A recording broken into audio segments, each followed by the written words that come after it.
This section is where we're going to just give you integrals, and you're going to have to figure out which method it is. It's not like that friendly WebAssigns where it's, oh, this is a section 1 problem, we need to do integration by parts. So you're going to have to start looking at the integral and figure out which method is going to fit. And no hard and fast rules can be given, but there are some strategies you can employ. Before you start employing any strategies, be sure that you know the table of integrals, all of the table of integrals on here. So, yeah, I have tangent. I would also memorize the integral of secant, which is the natural log of secant plus tangent. Yeah, I think everything else that's really important is there. So be sure you know all of those. Be sure you know the procedure for integration by parts. So let's write this down. We want to know all the integral rules. We want to know integration by parts. We want to know what to do with trig integrals.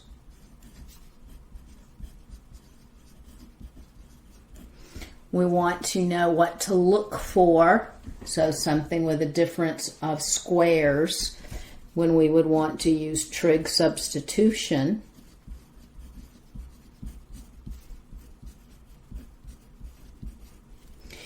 Rational functions. Long division. Always check for that first. And partial fraction decomposition. Yeah, that's what it's called. And yeah, those are the things we've learned. But let's look through the strategy that the authors of our book suggest. First thing you do, if you look at it and you're not sure what to do, is to simplify the integrand if you can. So you see this first example here. That's something that we would have given you back in Calc 1 before you learned all these fancy methods so that you can rewrite it and just use the power rule. So if you can make it easy, for goodness sake. Don't make things harder than they need to be. Sometimes you can rewrite your trigs and it becomes really simple and easy. Look for the obvious solution. I mean, this is irrational. You really could use partial fraction decomposition on it. You could write it as x over x minus 1 times x plus 1.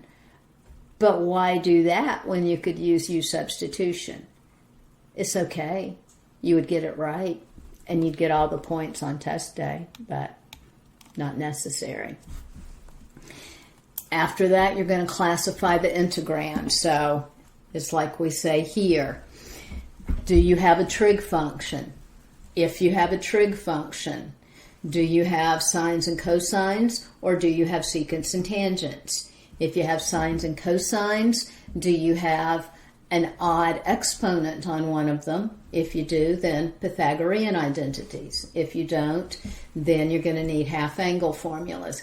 This is a great time for you to make yourself a flow chart. So you could make yourself a little chart and say, okay, trig, sine, cosine, secant, tangent, and write down the different options. If it's not a trig function, is it rational? If it's rational, first thing you do you need long division? Yes, then you long divide. Then, is it something that you can easily integrate, or do you need to go and work harder and do partial fraction decomposition? And remember all the different methods of partial fraction decomposition: linear factors, repeated linear factors, irreducible quadratics, and repeated irreducible quadratics, which I would never give you a repeated irreducible quadratic on a test, but I would expect you to know how to set one up. Integrating it's just too much algebra. And then look for things with radicals and think about trig substitution. We didn't really do rationalizing substitutions, so you're not going to have to worry about that one. Try something. If it doesn't work, try something else. Or maybe you're going to have to do one method and then another method. You might have to do more than one. Use several methods. And your final question is, can every function be integrated? No. That's why we're going to learn numerical integration so that we can come up with estimates for things that can't be integrated. So let's just look at some examples. Example 1. This is a trig. I have tangent cubed of x over cosine cubed of x. Now, it's not a product of sines and cosines, nor is it tangents and secants, but it is a cleverly disguised product of tangents and secants, because you could rewrite this as tangent cubed of x and then 1 over cosine x cubed is actually tangent cubed times secant cubed. Then you have an odd exponent on tangent. You could rewrite this as tangent squared secant squared tan x secant x dx, and you're ready to use u substitution. Let u be equal to secant. Maybe you didn't notice that. Maybe you saw tangent and cosine and thought, I'm going to simplify that tangent and rewrite that as sine cubed of x over cosine cubed of x times 1 over cosine cubed of x. Then you would have the integral of sine cubed of x over cosine to the 6th of x. You have powers of sine and cosine. So you could factor out, you would have sine squared of x over cosine to the 6th of x times sine of x dx. And then you would rewrite this as 1 minus cosine squared over cosine to the 6th times sine x dx. And you'd have to do some manipulating, divide it into pieces. You would have 1 over cosine to the 6th, which would be cosine to the minus 6. And I'm going to write it cosine x in parentheses to the negative 6th power so it doesn't look like an inverse function. Cosine to the minus 6th. And then we have cosine squared on top of cosine to the 6th. There should be a minus there. So we have cosine of x to the minus 4 power sine x dx, which would be the integral of u to the minus 6 minus u to the minus 4 negative du, because u would be cosine du would be negative sine. So 2 ways you could do that one, and it's perfectly correct either way. And I go through the answers here. Actually, I don't. I will write up all the solutions for you, so you'll have all the final answers. So I'll leave the back of that sheet for that. Let's look at example 2. Example 2 is deceptive. it looks like it's an exponential. We love exponentials. The derivative of e to the x is e to the x, but then you realize, oh, that's e to the square root of x. Well, what if I let u be equal to square root of x, x to the 1/2 power? Then du would be equal to 1/2 x to the minus 1/2 power dx. So if I try to think about just straight u substitution, there will be no magic. There's nothing to cancel away with that. So let's look at dx would need to be equal to, multiply both sides by 2, so 2 times the square root of x times du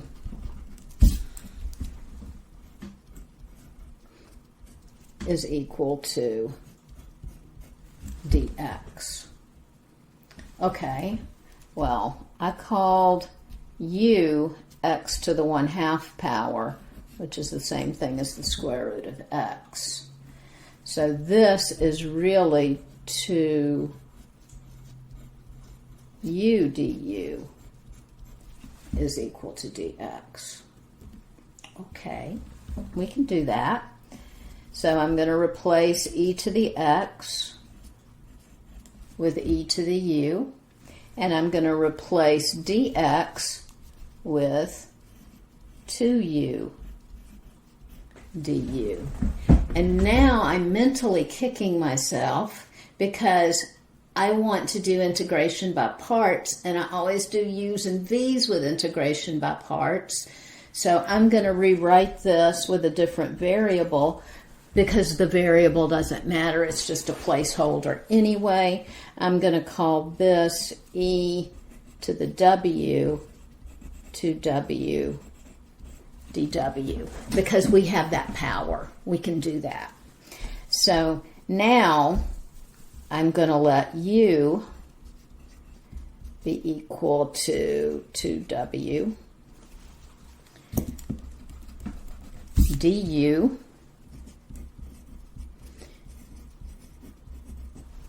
is 2dw, dv is e to the w, then v is e to the w. Now it's something I know how to do. So combining different methods. This was u sub, complicated, and integration by parts.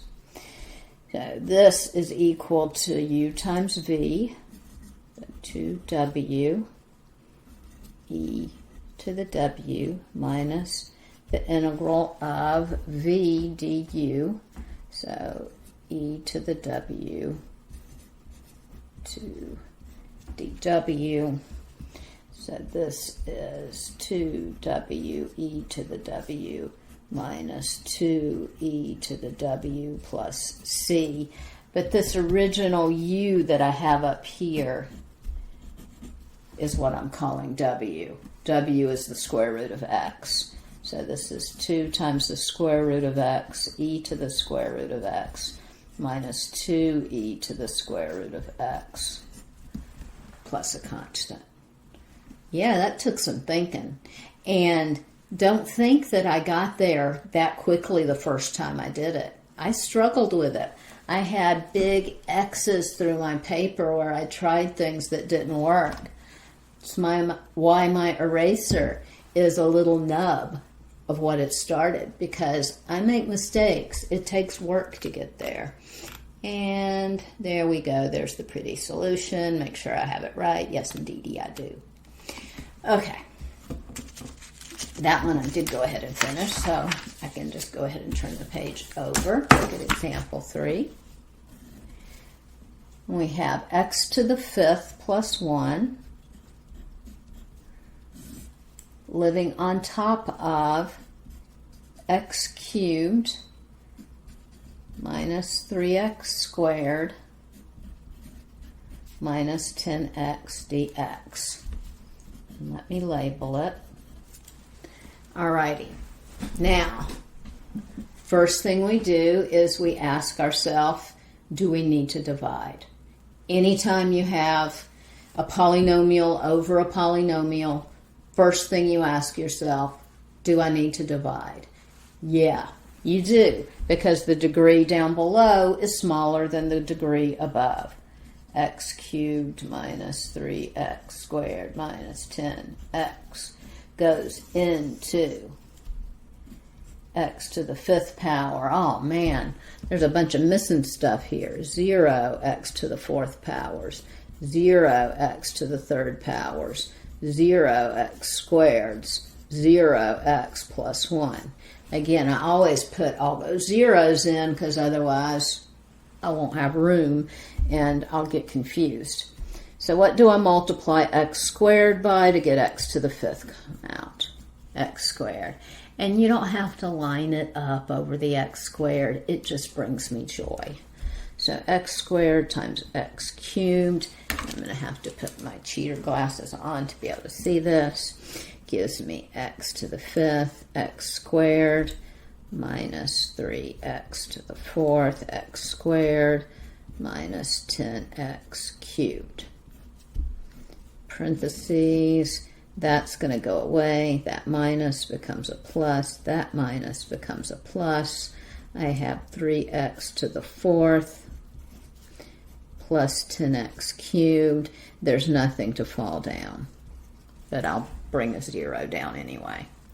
So what do I need to multiply 3x cubed by to get 3x to the 4th? 3x. So 3x times x cubed. 3x times minus x squared. 3x times minus 10.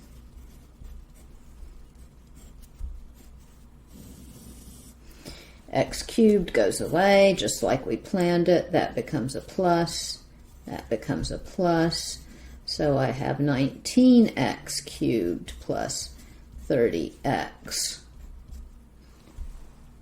Yeah, that's squared plus 0x. And what do I need to multiply 19x cubed, not x cubed by to get 19x cubed? 19. Oh, 3 times 19. What is that? 57? 3 times 19. Yes, it's 57. So that's minus 57x squared. Ooh, that's a big number. 190x. That goes away. That becomes a plus. 87x squared. That becomes a plus. 190x plus 1. So now we have this integral is equal to x squared plus 3x plus 19 plus 87x squared plus 190x plus 1. And now that I'm through dividing, I'm ready to write this as x times x. I have x squared minus 3x minus 10. So I factor that. Two numbers whose product is negative 10, whose sum is negative 3,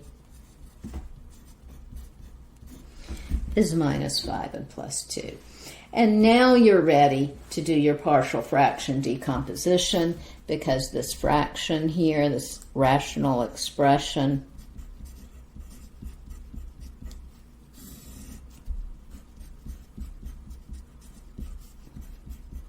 can be decomposed into a over x, b over x minus 5, and c over x plus 2. Let's see if I did that on here. Oh, yeah, I did actually. I went through the whole thing. So I don't have to write that answer up for you. It's already ready already. There you go. Let's look at another example. Oh, I have dx on top of x times the square root of the natural log of x. This is example 4.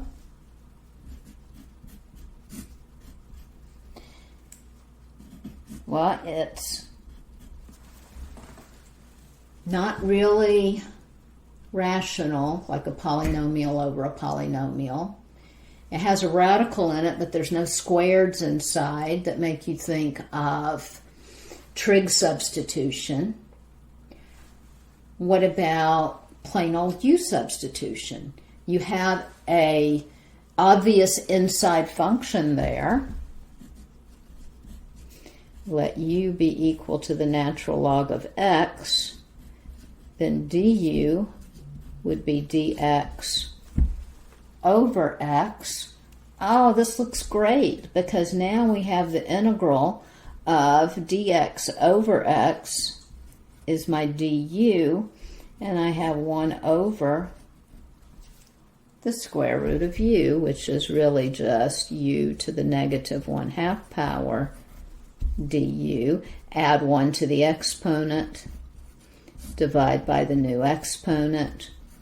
Don't forget to add c, and then bring your x back. Easy enough. So that one came out pretty easy. Example 5. Ooh, this one's a little different. We have a radical and we have a polynomial over a polynomial inside our radical.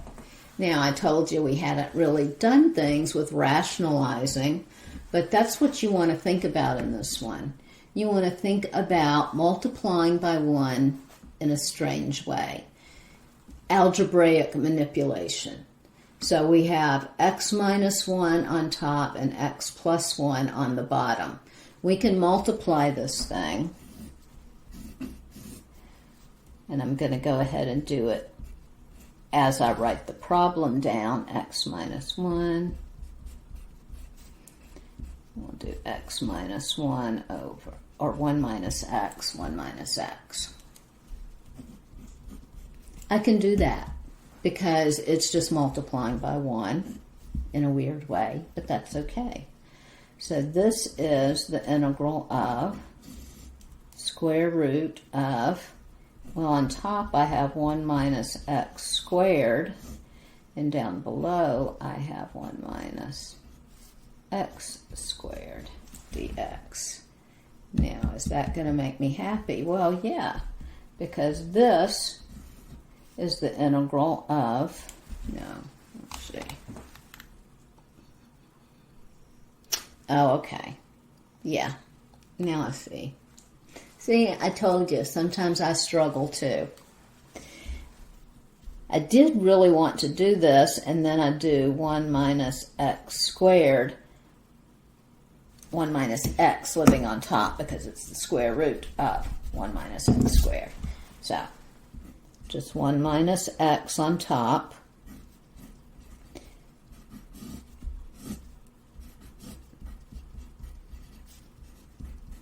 There. I'll go ahead and write it in pieces. So I just divided that radical into 2. Now I take the square root of something squared, gives me 1 minus x living on top of the square root of 1 minus x squared. And now indeed I have something that says trig sub. I was thinking it was going to be simpler than that, but no, it's still a little bit complicated because you're going to have to let u or x be equal to 1 sine theta dx is equal to cosine theta d theta. And actually, do we really need to work that hard for it? No, we really don't. See, I struggle with them too. Let's divide it into two pieces. Trig substitution was certainly an option for that. But we can divide it into 1 over the square root of 1 minus x squared, as arcsine, minus x over the square root of 1 minus x squared. That's a job for u sub. I bet that's how I did it here. Yep, use u substitution. Easy peasy. Okay, so practice time. This says to just identify the technique to use. You do not need to integrate. I know you want to see those things integrated.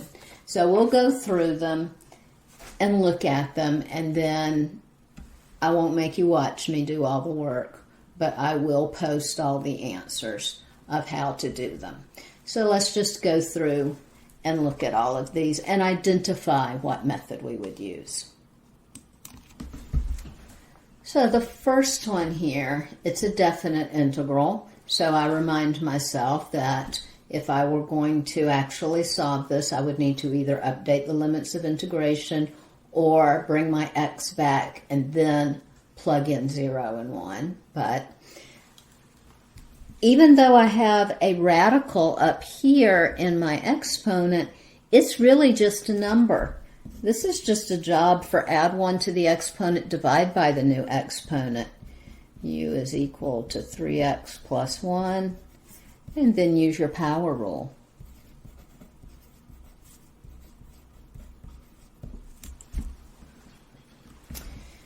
Next one, I have powers of sine and cosine, and I have an odd exponent on sine. Now, remember, your odd exponent needs to be in the numerator. If it's down below, then you can't let it be your du. But I could rewrite this as sine squared of x living on top of cosine times sine x dx, and then replace this with 1 minus cosine squared. Then u is equal to cosine x du is negative sine x. So this would be 1 minus u squared on top of u negative du. So easy stuff. I have a 2x plus 1 cubed in the denominator and a plain old x up top. Well, how would we do this thing? I would probably let u be equal to 2x plus 1. Let me this. And then du would be equal to 2 dx, but u minus 1 equals 2x, so u minus 1 over 2 is equal to x. Then I would have to go back, because when I first tried just plugging in x plus 1 is equal to u, there would be no magic. So I would have to go back and work harder at it. So that would be a tricky u sub.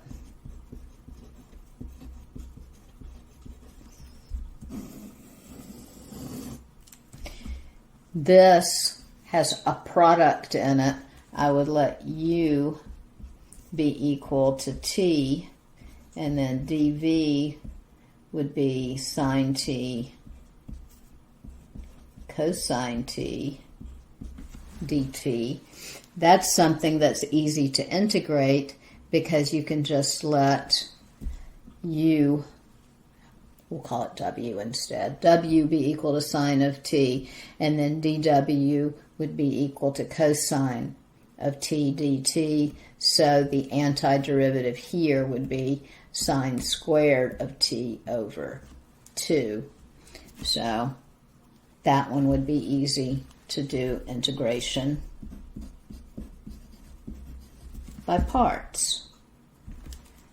This factors, let's see, we have x minus 5 times x plus 1, partial fraction decomposition all the way. So, not too bad so far. We've been able to figure out how to work them. This one looks problematic. Now I have x over x to the 4th plus x squared plus 1. That doesn't factor for me. I can't figure out a way to factor it, x to the 4th plus x squared plus 1. And if I let u be equal to x to the 4th plus x squared plus 1, there's no magic is going to happen, and I can't simplify back and get anything nice to happen. So I'm going to need to complete a square on that one. This one requires completing the square.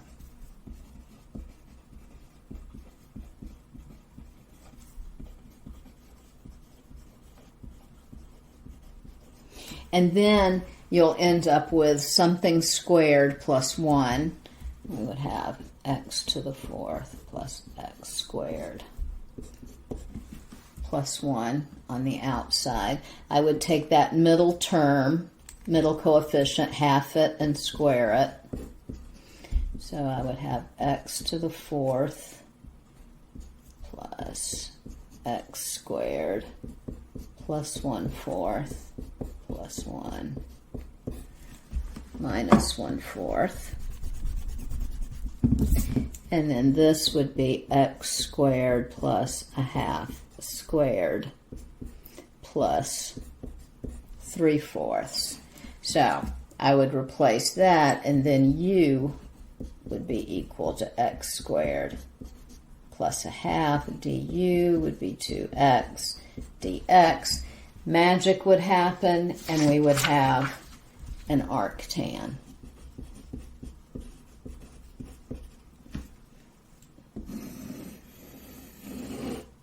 Whoops. And of course, I will work out the answer for you because I know you want to see it. This one, oh yeah, this is trig sub x equals 1 tan theta. Trig sub x equals 1 sine theta. This one's straight out u substitution. U equals t to the 1/2 power. Then when you take the derivative of it, it'll cancel away with that t on the bottom. And then this one's the easiest of all because e squared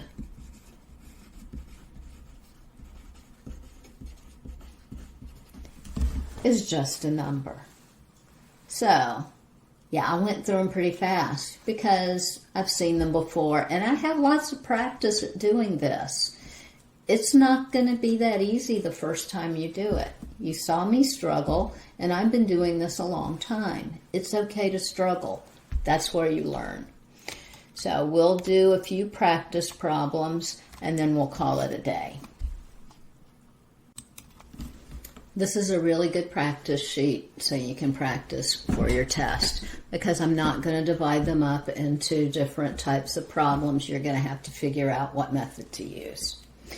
So this one, you look at it and maybe if you've been doing a lot of trig substitution problems, you want to let P be equal to 3 tan theta. And you could do that and you would get a perfectly good answer. But I look at this and I say, let u equal 9 plus p squared.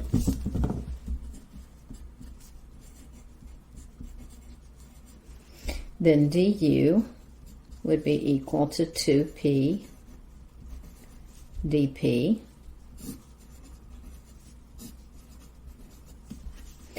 and u evaluated at 0 would be 9 plus 0. U evaluated at 1 would be 9 plus 1.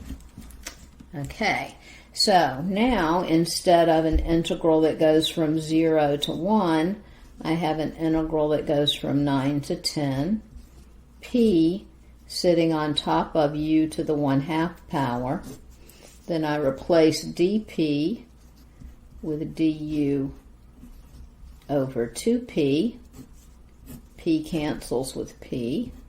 I have 1/2 the integral from 9 to 10 u to the minus 1/2 du.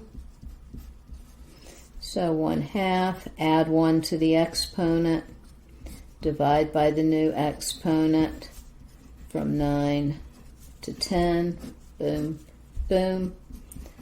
Square root of 10 minus square root of 9, also known as square root of 10 minus 3. Easy enough. Did you notice I wrote that down wrong? Yeah, that should be a 4. But it doesn't change anything except for the fact that u of 4 would not be 9 plus 1. It would be 9 plus 4 squared, which is 16. So this would be going from 9 to 25, which gives me a nice friendly whole number answer. It didn't change any of the calculus. Square root of 25, so it's 5 minus 3, which is 2. Okay, now we have a trig sub problem. It has the variable squared first. That means that x is equal to square root of 25 secant theta d theta. So dx is equal to 5 secant theta tangent theta. And let's see, I'm going to draw my triangle. Theta lives here, and since x is 5 secant theta, x over 5 is secant of theta, and secant is hypotenuse over adjacent, so op is x squared minus 25, the thing that is in our integral. So this is equal to the square root of 25 secant squared of x minus 25, living on top of 5 secant, not x, but theta,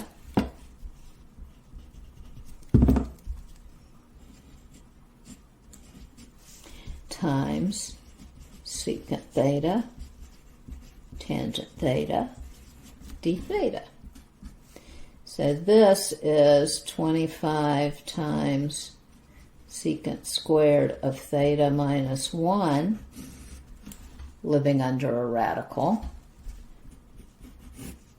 which is 25 tangent squared of theta, living under a radical. So what I have here is 5 tan theta, living on top of 5 secant of theta, times secant of theta, 5 secant theta, tan theta, d theta. Okay, let me make sure I didn't lose anybody in there. So I had forgotten the 5 on the dx, but I brought it back. I corrected myself.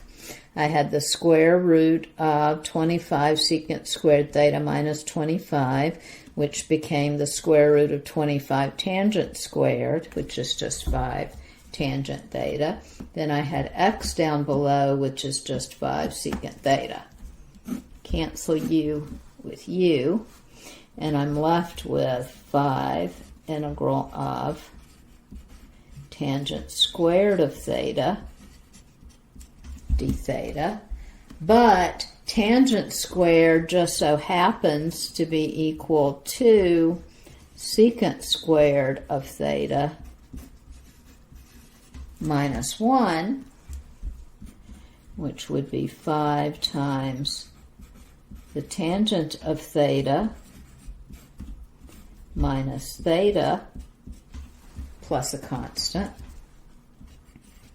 which would be 5 times opposite over adjacent,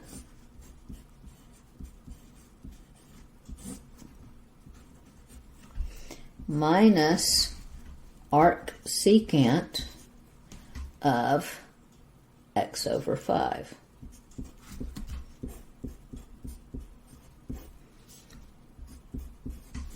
Plus a constant. Not too bad. Okay, here's one you could have done back in Calc 1. It just looks hard. It's not really. Integral from 0 to 1, distribute. Square root of x times square root of x is x. Square root of x times 1 is the square root of x, which I'm going to write as x to the 1/2 power because I know what's coming. I'm going to add 1 to the exponent, divide by the new exponent, add 1 to the exponent, divide by the new exponent, and evaluate from 0 to 1. I'm really happy because plugging in 0 is super easy. So I have 1/2 plus 2/3. And we could do some arithmetic, and we end up with 3 over 6 plus 4 over 6 is 7 over 6. That one was easy. Oh, I have something that looks like a product. That makes me think that this is a job for integration by parts. And it has, I'm going from 1 to e squared, I believe that is. Yes, it is. E squared of x squared times the natural log of x dx, lie 8. I don't know an antiderivative for natural log off the top of my head. It always has to be u. And the nice thing is when you take the derivative of natural log, the log goes away and it just becomes 1 over x, which is pretty friendly. dv would be x squared, so v is add 1 to the exponent, divide by the new exponent. So this would be equal to u times v, x cubed over 3 times the natural log of x, evaluated from 1 to e squared, minus the integral from 1 to e squared of v du, so x cubed over 3 times dx over x. So this would be x cubed over 3 times the natural log of x, 1 to e squared, minus 1/3 integral from 1 to e squared of x squared dx. Now you can see what I'm writing. So I just copied that down again because I didn't feel like plugging stuff in. I'll plug it all in at the same time. This one I just simplified. I pulled the 1/3 out front and I canceled one of the x's. So I still have x cubed over 3 natural log of x minus 1/3, add 1 to the exponent, divide by the new exponent, all of that from 1 to e squared. So I have e to the 6th over 3 times the natural log of e squared minus 1/9 times e squared cubed, again, is e to the 6th. Now I'll plug 1 in. Well, natural log of 1 is 0, so yay, I like you, you're easy. And that's minus 1/9. Natural log of e squared is equal to 2 because they're inverse functions. So I have 2e to the 6th over 3 minus 1/9 e to the 6th plus 1/9. So doing some arithmetic, this is 4/9 e to the 6th minus 1/9 e to the 6th, which gives me 3/9 e to the 6th plus 1/9. And you could write that as 1/3 if you want to, but I'm getting tired, so I'm going to leave it like that. Again, if you need an exact answer, that's what it's going to look like. It's not going to be a decimal. I said I was tired. 2/3 is 6/9, not 4/9. So 6/9 minus 1/9 is 5/9. When you have definite integrals, plug it into your calculator and check your answer, even though you need the exact answer. You would be able to check it on your calculator and know you had messed up if you did what I did. All right, we got a poly over a poly. I check the degrees. Degree of numerator is 2. The degree of the denominator is 3 because it's 1 plus 2. So yay, no long division. I don't have to FOIL all that out and divide. It's already pre-factored. So I know that x squared minus 5x plus 16 over 2x plus 1x minus 2 squared has to be equal to a sitting on top of 2x plus 1, b sitting on top of x minus 2, and c sitting on top of x minus 2 squared, because we have to have one term for each exponent counting up to 2. 3 terms, degree of 3. So, x squared minus 5x plus 16 needs to be equal to a times x minus 2 squared, b 2x plus 1, and one of the x minus 2's cancels, and c times 2x plus 1. So, let x be equal to 2.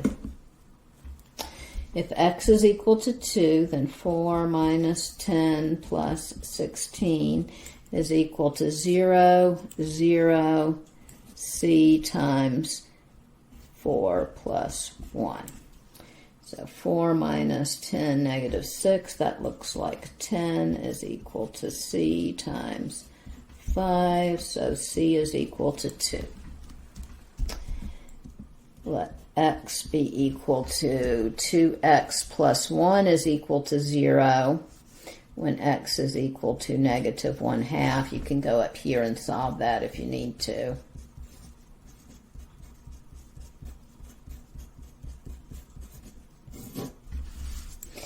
So if I plug negative 1/2 in here, I get negative 1/2 squared minus 5 times negative 1/2 plus 16 is equal to, I should have gone to another row because I'm running out of room.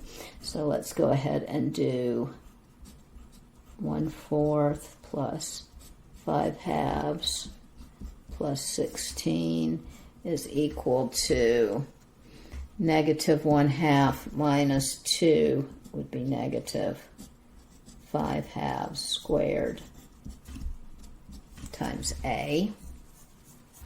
So 1/4 plus 10/4.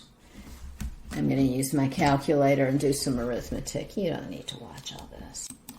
Okay, I had to do some arithmetic, but I came out with a nice friendly A. It's equal to 3.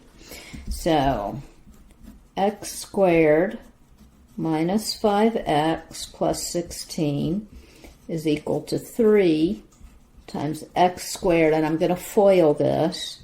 Outers and inners both are minus 2, so minus 2 minus 2 is minus 4 plus 4. And then I have b times 2x squared. Outers gives me minus 4x, inners gives me plus x, so minus 3x minus 2 plus c is 2 times 2x plus 1. And let's just go ahead and plug a 0 in. I probably didn't need to FOIL all that out, but that's okay, because I get 16 is equal to 3 times 4 is 12 plus b times negative 2 plus 2 times 1. So 16 is equal to 14 minus 2b. So 2 is equal to negative 2b, so negative 1 is equal to b. I worked pretty hard for that. So this integral is equal to a over 2x plus 1 minus 1 over x minus 2 plus 2 over x minus 2 squared.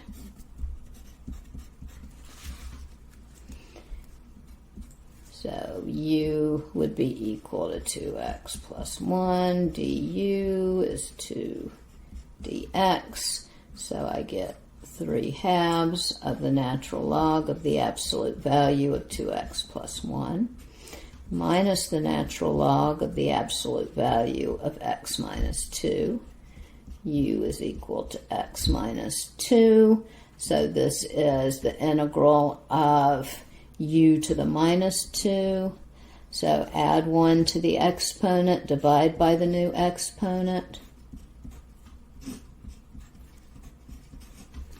And yeah, you could have written that as minus 2 living on top of x minus 2 and add c. But we're concentrating on the calculus. Okay, we got power of tangent and secant. And this one's fun because not only does it have an odd exponent on tangent, so we could rewrite it as tangent to the 4th of theta secant cubed of theta times tan theta secant theta d theta, and we could let u be equal to secant of theta. We could rewrite it with secant squared theta d theta isolated and do it with u being equal to the tangent, and either one's correct. So fun stuff. So we'll do it this way. Let u be equal to secant of theta, then du is equal to secant theta tangent theta. And since tangent squared of theta is equal to secant squared of theta minus 1, we can rewrite this as tangent squared of theta squared So I have u squared minus 1 squared times u to the third power du, which is u to the fourth minus 2u squared plus 1 times u cubed du, which is u to the seventh minus u to the fifth plus u cubed du, which is u to the eighth over 8 minus 2u to the sixth over 6 plus u to the fourth over 4 plus a constant, but u is secant. Minus, I have 2 over 6, so why not write it as secant to the sixth over 3 plus secant to the fourth over 4 plus a constant. And I'm going to run out of room on this page, so I'm going to flip it over and do it with u being tangent on the other side of the page. I did go back and make my x's into thetas because they should have been thetas. And this one was actually simpler because you didn't have to square your Pythagorean identity, and you ended up with just the two terms in it. So I did have room to do that one. I peeled off the secant squared. I let u be equal to tangent. Then I was only left with secant squared, and I replaced that with tangent squared plus 1, because secant squared is tangent squared plus 1. Easy stuff. Let's see what's next.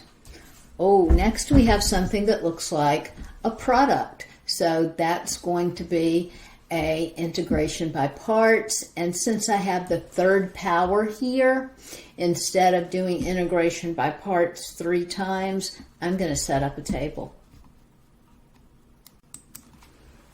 Okay, I have a column for the sign, which always starts plus, minus, plus, minus. I have a column for u, which is going to be my polynomial piece, t cubed, 3t squared, 6t, 6, and 0, so I needed one more row. And then my v starts with dv, which is e to the minus t, then minus e to the minus t, then e to the minus t. I like it when it's just switching signs. Doesn't take a lot of thinking. Remember, if you had a number there, you would be dividing by that number. So now we go here.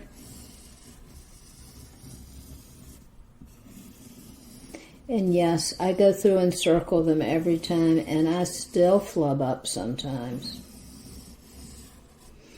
You'll always be missing the bottom 2 on the first 2 columns and the top on the last column. So my answer is just equal to positive t cubed times negative e to the negative t. So t cubed e to the negative t. I have negative times positive, so minus 3t squared e to the negative t.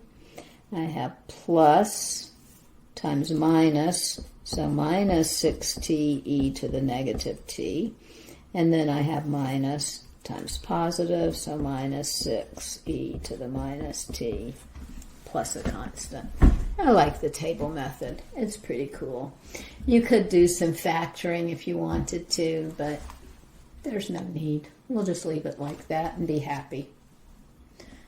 Oh wow, this one's super easy. It's just sine, integral, sine of 2t dt. If you really needed to do u substitution, you could, but we've done so many it's just pretty easy to go ahead and write down your answer. Don't forget that the antiderivative of sine is negative cosine. Divide by 2, add c. Because anything that the antiderivative has a co is going to be negative. Okay, I've got a product of sine and cosine, and one of them's odd, so life's pretty easy here too. 9, we have the integral. Now I'm going to go ahead and write it as sine. No, I don't need to. Sine to the 4th of x. I will go ahead and write it as cosine squared, and then cosine of x dx. U is equal to sine of x, du is equal to cosine x dx, and cosine squared is 1 minus sine squared. So I have u to the 4th, 1 minus u squared du, u to the 4th minus u to the 6th. So sine to the 4th, the 5th, add 1 to the exponent, divide by the new exponent, minus sine to the 7th over 7 plus c. And yeah, you can tell I've been doing these a while. I went ahead and plugged my sine of x back in for u and did the integrating at the same time. Okay, my last one here just jumps right out at me and says this is a trig sub problem. And it has a plus sign. My squared number is 16, so x is equal to square root of 16, which is 4 tangent of theta. Dx is equal to 4 secant squared of theta d theta. And let's go ahead and draw. I have theta here, and then tangent of theta is equal to x over 4, and that's opposite over adjacent. So hypotenuse is x squared plus 16. So at the end, since it's a definite integral, you can either bring your x back and plug in 0 and 1, or you can update your limits of integration. If 0 is equal to 4 times the tangent of theta, then 0 is equal to the tangent of theta, which means theta is equal to 0. If 1 is equal to 4 tangent of theta, then 1/4 is equal to the tangent. Let's see, yes, 1/4 is equal to the tangent of theta. I just wrote it down wrong.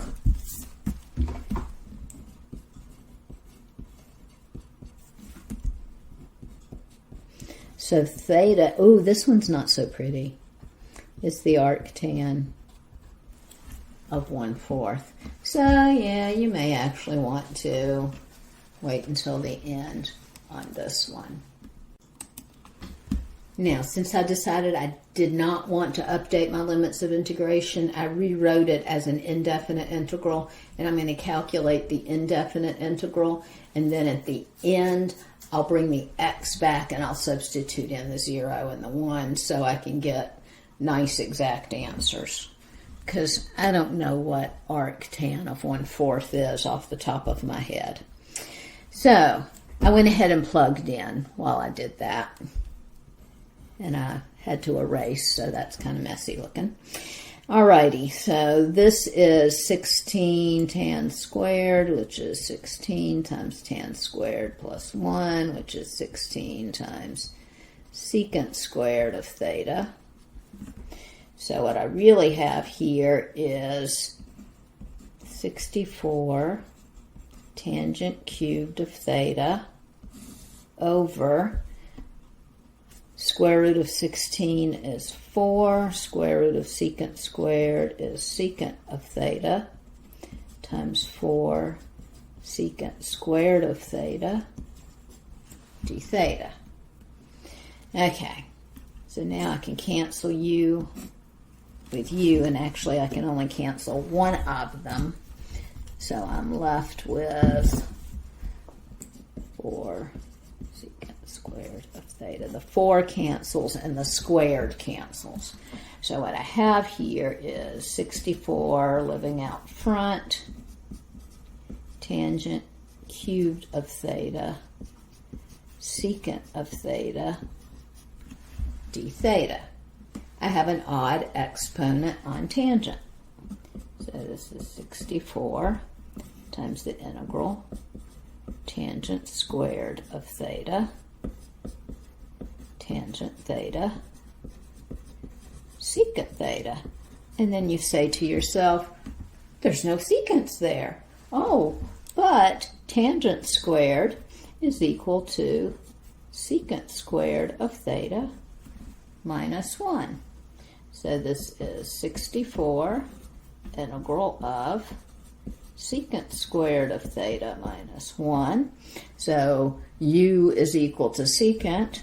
du is tangent times secant. So this is u squared minus 1 du.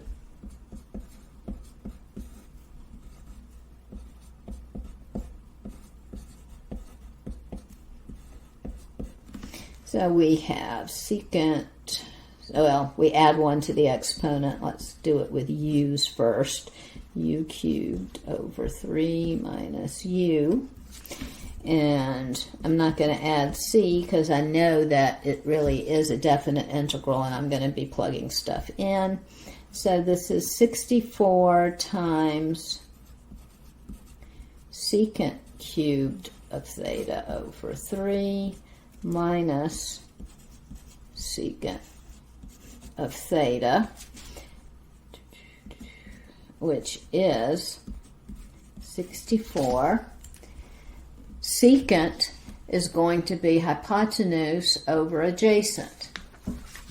So it is square root of x squared plus 16 over 4 over 3 cubed minus square root of x squared minus 16 over 4. And then my original problem is going to evaluate that from 0 to 1. So I'm going to take a minute and rewrite this a little neater on another sheet of paper, and then we'll do some arithmetic. Okay, let's go through the arithmetic. I cubed the 4 and got 64 and put the 3 there with it. 64 is still living outside. And then I have the square root of x squared minus 16 over 4. And I rewrote square root cubed as the 3/2 power. I plugged 1 in, and I got 1 plus 16 is 17. And 0 plus 16, don't know why I wrote that as minus. It should be plus. I wrote it as minus over here too. It's still 16, so I have 16 to the 3/2 over 3 times 64. I knew I was going to cancel, so I didn't multiply that out. And then I had square root of 16 over 4. I distributed the 64 because I wanted to cancel it with that one and with that one. So I had to multiply that by 64, and I had to multiply that by 64, square root of 16. That was really just a cleverly disguised 1. So I multiplied, distributed. That left me with 17 times the square root of 17 over 3. 4 goes into 64 16 times, so I just gave it a common denominator, writing it as 48 over 3. Again, common denominator, I did 64 times 3 and then subtracted 64, so it was 128 over 3. And I end up with this final answer. And yes, I did plug it in my calculator and compare it to the decimal answer to be sure I didn't get lost in any of that arithmetic. Okay, so remember, I'm grading you on the calculus. On test day, you won't have anything this messy, but you will be expected to do exact answers. So show all your steps. That way, if you make a tiny arithmetic error, you'll get most of the points. I'm really wanting to know that you know how to do the calculus. You can do this stuff. It's really fun. It's like a puzzle. I won't give you anything that can't be solved.